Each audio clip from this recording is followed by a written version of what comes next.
রুমের দরজাটা আমি নিজে লক করেছিলাম। তাহলে মাঝরাতে কে ভেতর থেকে খুলল? হোটেলের আয়নায় আমার স্ত্রী ছিল, কিন্তু বিছানায় যে ঘুমাচ্ছিল সে কে? বিয়ের পর প্রথমবার ঘুরতে গিয়ে আদনান আর মেহরাব এক পুরনো পাহাড়ি হোটেলে উঠল। বাইরে ঝড়, ভেতরে অদ্ভুত নীরবতা। রিসেপশনের বৃদ্ধ লোকটা শুধু একটা কথাই বলেছিল, রাত 12টার পর দরজায় কেউ নক করলে খুলবেন না। তারা হেসে উড়িয়ে দিলেও রাত বাড়তেই করিডোরে হাই হিলের টকটক শব্দে শুরু হলো, যেন কেউ তাদের দরজার সামনে এসে বারবার থামছে।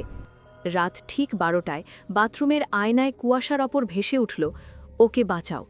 আদনান ভয় পেয়ে মেহেরাকে ডাকতে গিয়ে দেখে মেহেরা তার পাশেই ঘুমিয়ে আছে। কিন্তু আয়নায় আবার তাকাতেই সে দেখে মেহেরা আয়নার ভেতর দাঁড়িয়ে কাঁদছে, আর বিছানার মেয়েটা ধীরে ধীরে তার দিকে মুখ ঘোরাচ্ছে। চোখ দুটো পুরো কালো, ঠোঁটে জমাট হাসি।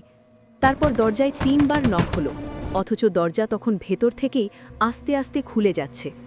আদনান সাহস করে আয়নার দিকে ফুলদানি ছুঁড়ে মারতেই এক বিকট চিৎকারে পুরো রুম কেঁপে ওঠে। বিছানার সেই জিনিসটা মিলিয়ে যায়, আর সত্যিকারের মেহেরা হঠাৎ বাথরুমের মেঝেতে অজ্ঞান অবস্থায় পড়ে থাকে।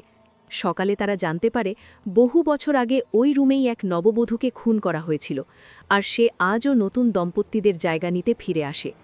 আপনি হলে সেই দরজা খুলতেন নাকি পালিয়ে যেতেন? কমেন্টে বলুন।